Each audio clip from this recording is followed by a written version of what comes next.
Ladies and Germans, how you all doing? This is Colin Ulrich. I'm Rangroo, hello, hello, hello. And folks, last week we brought you a couple replays from the second Steel Division 2 charity tournament. Want to give you the opportunity to kind of take a look at some more of the replays from that tournament. So here on Orsha East, we actually have two guys duking it out for your favor. I do want to make a quick call. The tournament itself has managed to raise over $1,300 already for humanitarian group Action Against Hunger. We'll put a link below in the description if you guys want to go and donate to that cause. It's a great cause. I put some money in myself. And honestly, do it soon. The donation window is closing, and it's a really, really great community and a really, really great cause to kind of give money for. Rang, to this particular kind of replay, what are we serving up for the people today?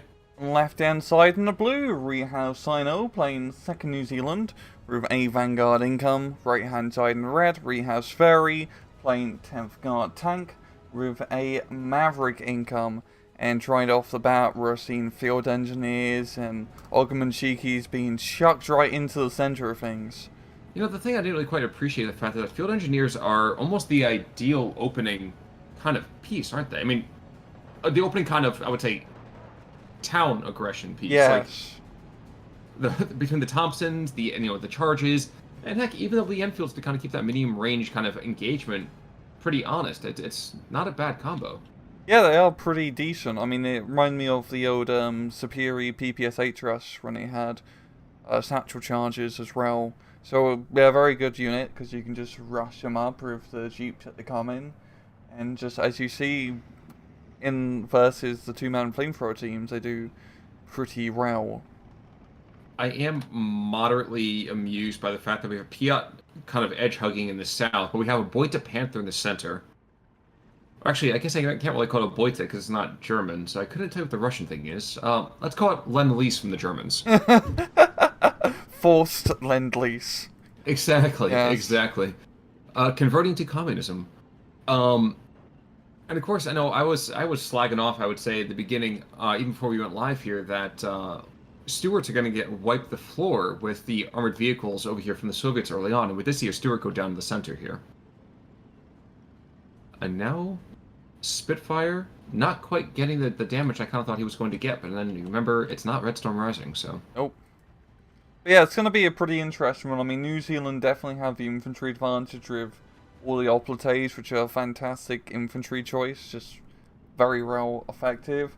I mean, Scherwi with his Maverick income, I mean, he's definitely playing a little bit more dangerously with his A phase and B phase, while Syno is hedging a little bit more in C phase of the infantry at least, but oh no, we're going to have to see how this plays out. I mean, right now it's pretty static. It's only, yeah, Trove right now, but just looking down south, Scherwi is actually making pretty good progress. He's going to clear out that entire forest. That's not too surprising though either. I feel like, and I'm he's maximum here in the center of town as well. I feel that second New Zealand, you have to be consistently aggressive, and while a lot of the material is very close range, I almost wonder if that is not really going to be helpful to them, you know? You mean, I mean, how, like, not helpful? Well, and that, I mean, they're good for town fights, but forest fights, maybe not. And, you know, only you can prevent forest fires, and that's one thing. That's great. But I feel like a lot of their numbers just don't have that anti-tank kind of staying power. They're so dependent on Piats and really their AFVs for any kind of anti-tank. Yeah, they do. Gonna definitely have a bit of a hard time against these Panthers and Tigers, which can come out. They only really have the 17-pounders as a heavy anti-tank as well as air power. So I think for Scherwi, keeping these Panthers and Tigers alive is definitely going to prove to be rather beneficial. But yeah, also he has a bunch of T-3045s which can fight Shermans rather well. So yes, I mean, Scherwi with his tank core is going to have to take advantage of his tanks. And I realize how ridiculous it is to make that comment, but like, if you think back to like the second First Nations division that we featured last week, we don't really see a lot of effective fighting unless it's like a Ranger Marauder type of unit. So I mean, like, I'm always just a little wary if my standard infantry squad either has to A, depend on a Piat, or B, has absolutely no anti-tank whatsoever. Like, I feel like I would give up a light machine gun if I could consistently have anti-tank capability. How about you?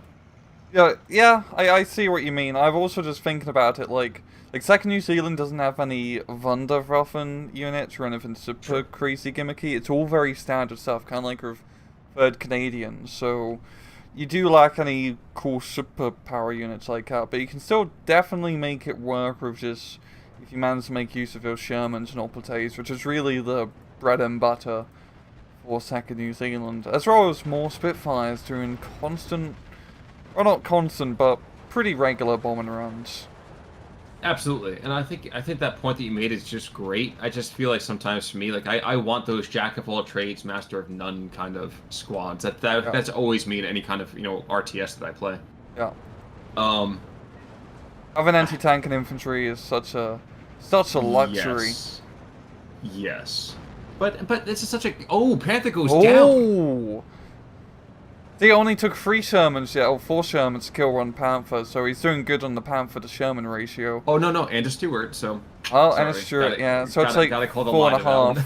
Exactly. We're pretty close, and now we got T-34s being thrown into the fray here, and... Yeah, against the 76s, the Sherman should be able to take advantage just due to lovely stabilizers.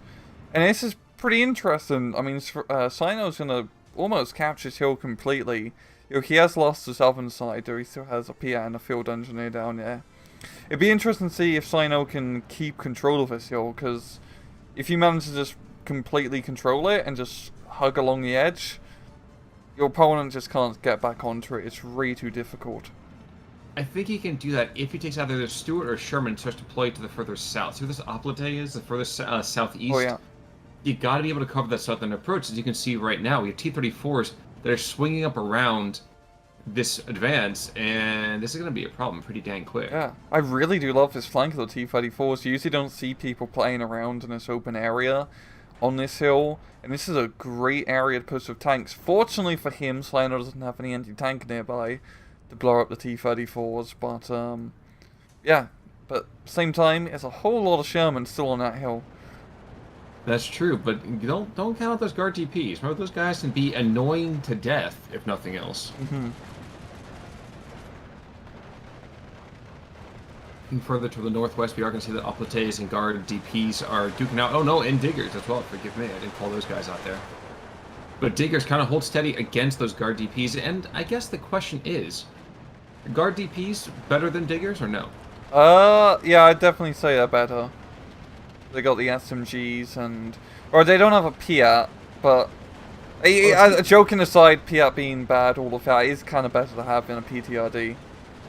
Well, and that's the thing, isn't it? Is that you give away some of that raw firepower. Yeah. Oof. What the heck is engaging? Oh, geez. There's 2 Su-85s, and there's an IL-2. These Shermans need to get undercover quick. Yeah, holy crap. I'm quite surprised how much Syno is actually managing to push off this hill, getting onto the lower area. Losing 1 Sherman there to the IL-2. Hopefully for Scherwi, these Su-85s can get ill Shermans to think about not advancing anymore. But this is extremely aggressive play here from Syno, and it's working rather well. That's true. That's true. And that's kind of the thing, though, too, is that, again, 2nd New Zealand, like we kind of flirted with before, but at least I didn't say, maybe you were thinking it, is that it is inherently a division that requires you to get to grips with your opponent. You can't allow yourself to be complacent with them. They just don't have that stand down and fighting it out kind of idea, at least not my perception. You gotta get in and really stab him, just like the 3rd Canadians. Exactly. I mean, think about it. You have Maori troops in there in the first place, so like there's gotta be some bodies for them to eat, man. You can't just kind of like let it go. Exactly. I do like how the T-34's down south are continuing his flanking maneuver. I mean, it's not really doing too much to really affect the main front line here, just forcing Ron Sherman to stay back for right now and causing a Spitfire bombing run. But still, I'm really surprised if... It seems like Syno's actually going to hold this advance.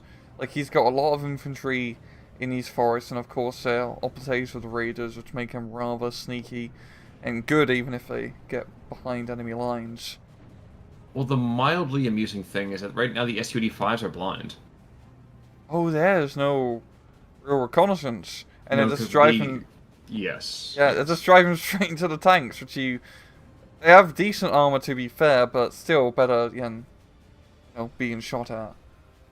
Well, when a steward can technically kill it, oh, and of course, as I say, that's of course when the steward goes down. But when a steward can technically kill your tank, that's a bit of a problem in an MBT or It definitely AFE. is. And also having your shite damage when you also have no recon just makes you as blind as a bat. And there we go. That was a decentish trade, yeah. For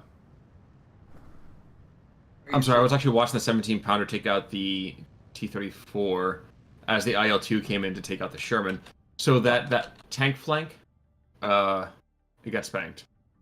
So Ripperoonie. But yeah, the SU-85 is actually cheaper than the Sherman just due to the price changes. So that's a pretty rough road trade here for Scherwi, actually. It's quite funny thinking about how the tank destroyer is cheaper on the Sherman, but to be fair, the Sherman is not as great anti-tank-wise, but it isn't, for the points for being an anti-infantry machine, it's definitely worth the money. You know, whatever you say that makes the cost benefit between the two, my mind always keeps going to be like, yeah, but how many rubles does it cost? And even then, it still would be a nice trade. It's a lot cheaper. You don't have to employ a couple of peasants to actually cast the stupid armor. There's no gears. You can just put potatoes in there. It's great. Yeah. When I think of like trading with rubles, I just think immediately to Escape from Tarkov. Which is, again, one of those games I legitimately have never played in my life. It's a game, alright. I've always imagined it as kind of being like, and I know someone's going to yell at me for this, PUBG, but with a lot more realism. Yeah, it's slower paced. It's a really annoying game to play, but then you find like brief moments of enjoyment, and you keep asking, right, why am I playing this? As you end up doing another scav run on reserve. You know, I feel like that was the same experience I had with SD2 way back when, though, too. So, but years later, here we are. Still casting. Indeed, Spitfire comes in real quick, takes out basically what amounts to a pack track to the north. Yeah, this is brilliant here from Syno. I've seen he's going to be shooting down this IL-2 here with the Greek ace, and he's doing pretty good up north. There's really not a whole lot here from Scherwi. He's keeping some decent pressure, but of course the main thing is this bloody central position. That is, I don't know how Scherwi's going to be able to push that back. I mean, we've got 17-pounder on, we've got two 17-pounders on the hill, Khan. I mean, infantry can't get close. Exactly. Like, jeez, that is. I mean, a Tiger is completely buggered. He's caught out in the open. Can we also have a quick moment of silence for Coates down here on the southern edge? I mean, the Piat's fine, but Coates has been sitting over here the entire time being like, they're all around me. They're all around me. Don't breathe. Yeah, exactly. Yeah. The last satchel charge is for him. Oh, like a dark. I'm taking you down with me. You know, we jested before we went live with this as well, but remember, no New Zealandish. PE2 coming in, though. He's going to try to go after at least one 17-pounder. He's probably going to get him, too. At least LHG's and the half-track is there to hopefully get a surrender. Oh, wow. What? I wouldn't want to be grass in that area, that's for sure. And there we go. Dane's a close bomb and run, knocking out the half-track. Quite surprised it didn't do more damage on the 17-pounder due to how close it was, but must have been pretty accurate. It certainly seems to be that way. But, I mean, hey, this game is developing somewhat as we expected here. The idea of, if you are in, the successors to Old Zealand here, you've got to win in basically this first 20 minutes. Yes, there's some infantry in C that you can depend on, but, like, I don't know. There's T-3480 here in Phase C that I would not want to be sending my rinky-dink Sherman 3s up into. Yeah. I mean, they're definitely a ride or die, like, Rin and Treader Rust in the first 20 minutes and Rin. Obviously against divisions with a lot more nasty armor assets and whatnot. But oh god, the Tiger just got, sniped across the map here. Well, I mean, what sniped it? Out of curiosity, because 17-pounder. You look away for 1 second and all the interesting stuff happens. I know, such is the curse of casting Steel Division. And I see 17-pounders actually managing to shoot the guards coming up the road here, so slowing down enemy reinforcements. And Yes, sir. I'm sorry. No, Scherwi's just really relying on these aircraft strikes to try and knock out these 17-pounders, because that's really stopping him from retaking his position. That's actually, I was going to make a comment. It was actually kind of funny to me that we see, the Studebaker goes down, T-3485 has been crew killed. There's a couple, there's an Andreyusha back here, and I'm getting the sense that we're going to see a pretty quick pop looking at that eastern hillside. Yeah. Those 17-pounders are pretty spread, to be fair, so you can only really kill one in an artillery strike, so the other one will still be able to cover. But even then, there's no real tanks at the moment he has to worry about, and his oplites are in a lovely defensive position to just shoot the guards as they come across the open. You know, I imagine those oplites are pretty happy to no longer be using, spears. Mm-hmm. Much easier to cover 300 meters out from you. We don't have to, throw a spear at them. Yeah. I can just imagine like a Greek phalanx just slowly crossing the field and the Russians going, what the hell, is Alexander the Great coming to invade us? He would do it. Yeah. So 82 mil stovepipe as well, trying to engage the secondary 17-pounder, and this is probably the only way he's going to be able to get around this. Yeah. Like you said, though, I can't help but feel, one goes down. It would not have been a better idea just to engage the town instead. You have infantry, like you said, on the open field. Throw smoke out, hit the town, put their heads down, something. Because where they are right now, you're not going to win this fight out in the open. Yeah. Yeah, he's bringing more guards here, but I feel like he doesn't really need more infantry. He does definitely need more infantry in a little bit because they're all going to die. But he needs some fire support, like T-34s and other high explosive shell guns to defeat the Greeks. That's true. That's true for you, man. Watching a Stuart and a T-34 ping off against each other. And the Stuart, as you might expect, he goes down to meet all the other great cavalry commanders. Yep. And it's going to be a Sherman coming and try to engage. And yeah, Syno going for a bit more of an aggressive play up north. Using his carrier 30s and a lovely aggressive position in there. And those carrier 30s are quite nasty with the 2 machine guns. Well, 5 points? Yeah, that's a really good unit. Because most other, transports have been there to 10 points. They have less armaments. As a wise Canadian might say, the cheapest chips. The cheapest chips indeed, Khan. Cheap as chips. Can't get any cheaper than that unless it was free. You mean like us, trooping? God, they should really pay you to take out Ersatz troop in this game, I swear. Hey, you said it, not me. I'd like all the audience to pay attention to the fact that that rang with a hot mic. But these guards slowly, humping their way across this field, and I think it's because, Scherwi heard me and started pounding the town with the 82 mil. Yep. And also the machine gun there helping out a bit with just some fire support. But yeah, I mean, Scherwi is starting to gain back a little bit of momentum in the center, which is nice at least. But I think his whole northern attack is just going to blow him out of the water, because he really does not have much here. And he doesn't have a whole lot of good CQC troops in his deck, really. I mean, in B phase, he has some tank Thessaloniki, he had a few Sapperies, but they're probably all dead now. So in a northern forest fight, I don't think he's going to perform all that well. No, he's not. I mean, the only thing he can really hold on to is that T-34-76. I think he's bringing a couple more. Yeah, he's got 2 more up there, and that's it. Yeah, and against Sherman spam divisions, just T-34-76s aren't that wonderful compared to your standard German Panzer IV division. Would you say that Syno's division is that Sherman spam? I mean, yeah, yes. it's Sherman spam. The only tanks they have are Shermans. 30% of them are Stuarts. 33% of them are Stuarts.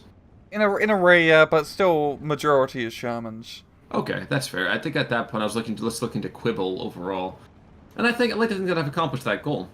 Indeed, you have, Khan. PE3. Look at the pound of town. Go to Pound Town. Maybe yes. Oh, come on. Yep. Destination U. And is he gonna get out? I think so, because that Spitfire is a little bit slow. Tango Thessaloniki's being deployed to the south. Humorously, there are 220 howitzers that have not been deployed yet, despite the fact that they've been there for a hefty chunk of time. Yeah. But you can kind of see how this is going when you don't have to worry about deploying your artillery assets. I kind of get the feeling that Syno's kind of like, do I really want to put them here? Do I want to put them someplace else? And if you have time to think about that decision, you're not frantically clicking the entire way around the map. So there's got to be something going well there. And we're seeing a tank Destiny Keepers coming into the center here. I actually really like how he's deploying it. Instead of just going along this northern road, he's going to go south and then hug the hill, which is going to negate any possible 17-pounder fire. This could actually work, because he's going to be able to bypass that town where all the Greeks are, and then he can just rush onto the hill and just try to hit, you know, what's behind the lines here, which is those Bofors anti-aircraft guns. I really like his push. I kind of hope it works out for him.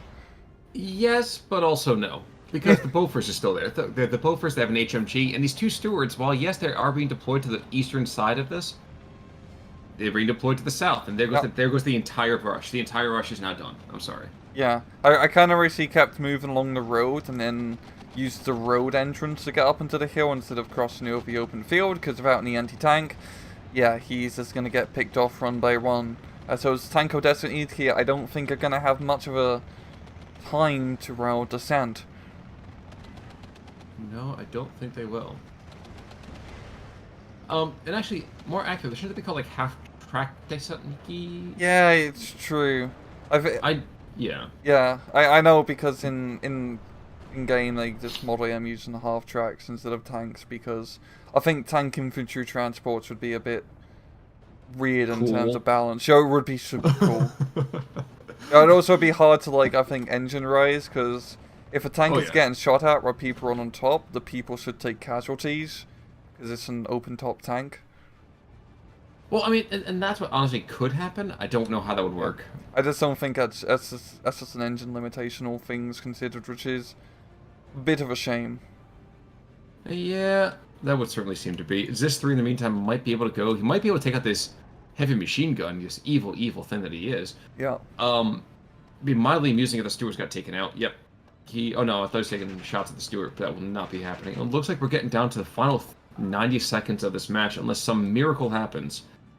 And I don't think a miracle is going to happen. I was going to say, Lenin lies asleep in his tomb. I don't think he's going anywhere. Nope. Yeah, I mean, just that match was a really decisive player from Syno. Like, just deciding to push extra down that hill instead of just... Because usually you just see people hold the hill and just sit... Yeah, because it's a good position. But actually flowing down the hill, so to speak, and grabbing that area while Scherwi was, you know, completely flabbergasted from that initial push was really the deal breaker here, all things considered.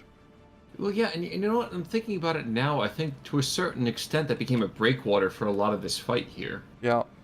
So often, like you said, people go just hold that hillside instead. But if you deploy into the town, there's so many little tiny, line of sight blockers. You want to put a couple vehicles in there. Infantry has to get out. You have to go and drop artillery. You have to go and do this. You have to go and do that. And every single time you're doing that, you're not hitting the hill, which gives you more time to just kind of bring up those 25-pounders, to bring up Bofors, to bring up all of this junk. So. Yeah. And with his limited heavy anti-tank being 17-pounders, he managed to make great use of them by knocking out all the big heavy tanks. It's almost as if that's what their job was. I know, it's weird. The 17-pounders pounded away, and one of them's going to survive just because the match ended. It was like 5 seconds being blown up from high explosive bombs, and a GG with a pretty standard KD. Well, it's kind of funny to say about the 17-pounder. If you imagine how that actually worked in real life, it'd be like, war's over, and it's like, you scamper away before you the last bombs fall. It's like when you're a kid and you're playing tag and you tag someone. It's like, no, I was in timeout. You can't tag me. Oh yeah. Screw you, Derek. Anyway. We don't mention his name on cast. Right? We talk about this. Kistenko over here. A couple of 30s, kills a Sherman, kills an HMG. The other side, the Shermans again. One Sherman, Taurura, or 4 Taurus, I don't know. 2 T-34s, 2 Su-85s, well done there. Another Sherman taking a 4-pack or something. And the 17-pounders, this was the big killer. Yeah, he was the big dick in this game. Yeah, knocking out the tiger. Mm-hmm. Absolutely. The stewards, I'm actually surprised. The stewards didn't completely embarrass themselves. Of course, I think that was the guy who shot the 2 half-tracks at the end, but he theoretically paid for himself, right? So, Yeah, I think that's definitely paid for himself. Any final thoughts about this? Oh, that was just a very solid player from Syno. Just good bloody job. Exactly. Congratulations to the Kiwis out there. Unfortunate luck over there for the 10th guard. And folks, we are going to bring another replay actually from the second charity tournament over here on Thursday. Like we said, the time is running out on being able to donate to that great cause. Again, Action Against Hunger. Anything further, sir? Nope. Well, folks, in that case, then we're going to head out until Thursday. I'm Connell Work. I'm Rangaroo. Take it easy.